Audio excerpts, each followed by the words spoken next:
Baik, Assalamualaikum warahmatullahi wabarakatuh.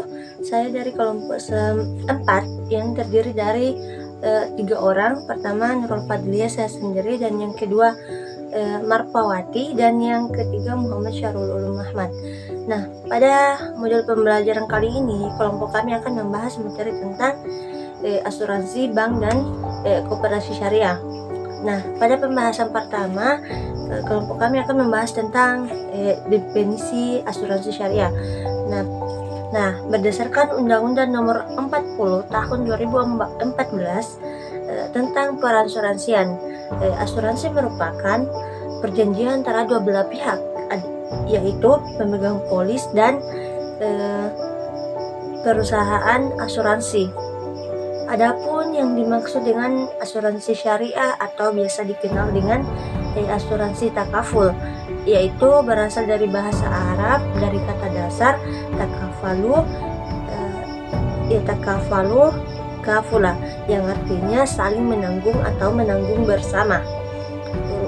Menurut istilah syariah atau takaful adalah pengaturan risiko yang memenuhi ketentuan syariah, tolong-menolong atau simbiosis mutualisme yang melibatkan peraturan peserta asuransi dan pengelola, serta berdasarkan pada ketentuan Al-Quran dan Sunnah.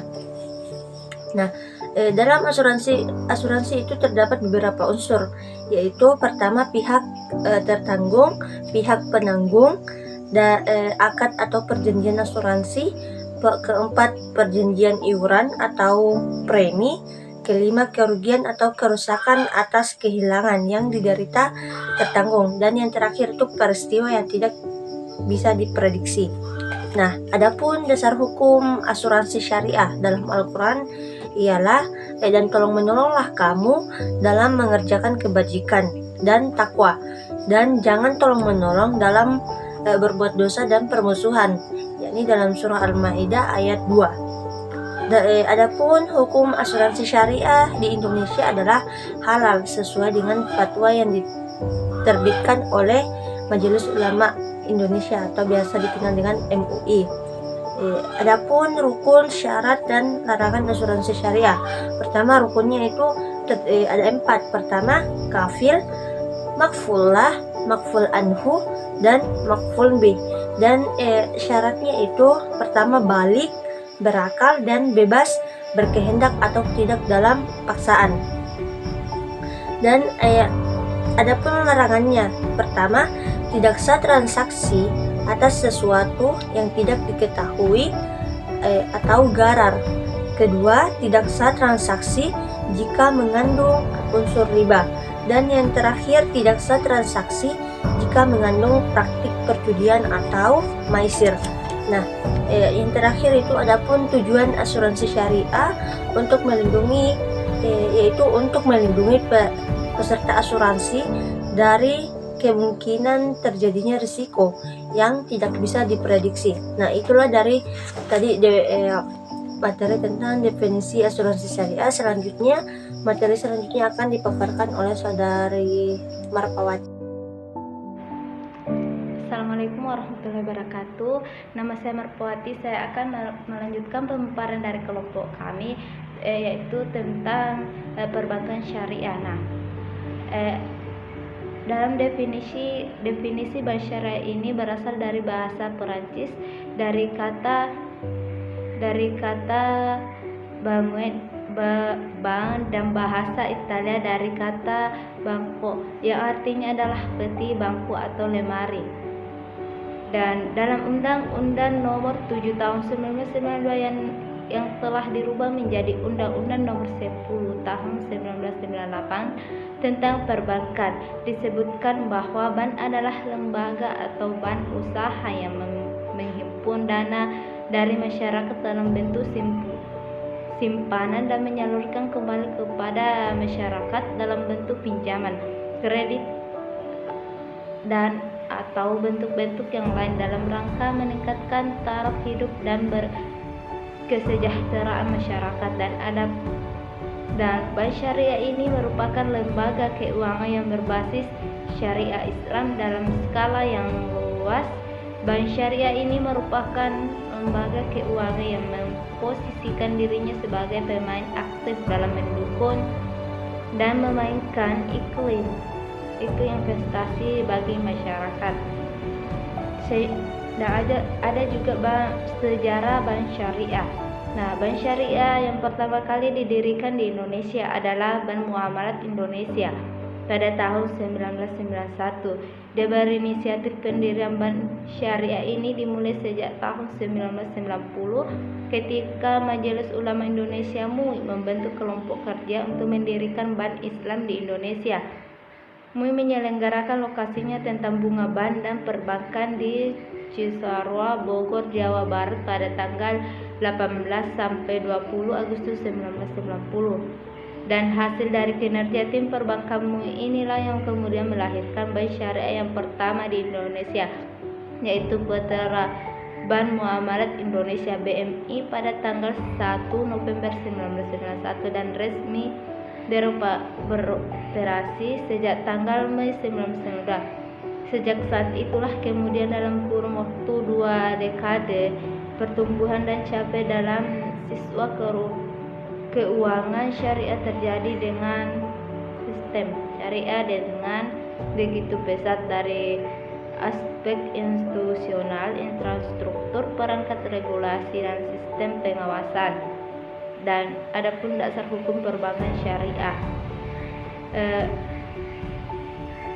sesuai dengan perkembangannya kemudian pada tahun 1998 Undang-Undang Nomor 7 Tahun 1992 tentang perbankan ini diamandemen dengan Undang-Undang Nomor 10 ini mengatur tahun 1998 berbeda dengan undang-undang sebelumnya pada Undang-Undang Nomor 10 Tahun 1998. Dan adapun yang dimaksud dengan prinsip syarat yaitu perbiayaan dengan prinsip bagi hasil, kedua pembiayaan dengan prinsip penyertakan model, prinsip jual beli barang untuk memperoleh keuntungan, pembiayaan barang model dengan sewa murni, dan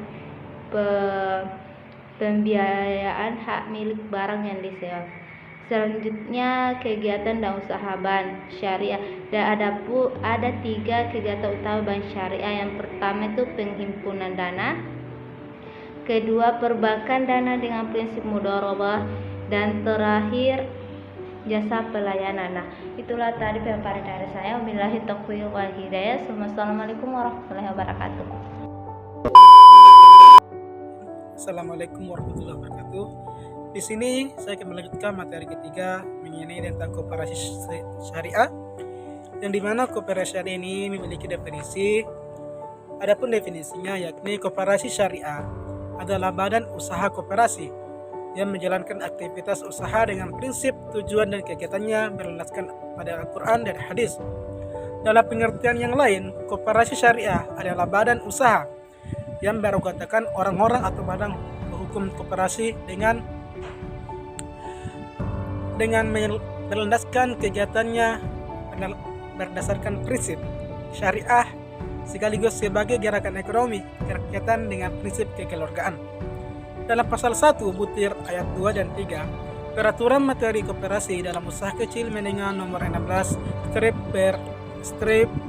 MKUKM strip 9 dalam bentuk Romawi dan strip 2015 disebutkan bahwa koperasi syariah merupakan kemudian disebut dengan istilah koperasi simpan pinjam dan pembiayaan syariah atau biasa disebut dengan KSPPS, dan unit simpan pinjam dan pembiayaan syariah atau biasa disebut dengan USPPS. Adapun yang kedua yakni sejarah koperasi syariah. Koperasi yang berlandaskan pada nilai-nilai Islam sebenarnya telah diperakasai oleh Haji Saman Hudi di Solo melalui Serikat Dagang Islam yang menghimpun anggotanya, yaitu pada pedagang batik di Solo. Kemudian keberadaan koperasi syariah mulai banyak diperbincangkan oleh masyarakat sejak maraknya pertumbuhan BMT di Indonesia yang kemudian dipelopori oleh BMT Bina Insan Kamil pada tahun 1992 di Jakarta. Berdirinya BMT ini kemudian memberi warna bagi kalangan masyarakat dan pengusaha mikro kecil di menengah di sektor informal. Adapun yang ketiga, mengenai dasar hukum koperasi syariah. Dalam melaksanakan kegiatannya, koperasi syariah berlandaskan pada tiga hukum. Pertama, Al-Quran dan Hadis. Kedua, Pancasila dan Undang-Undang 1945 dan Peraturan Materi Koperasi dan Usaha Kecil dan Menengah KUKM.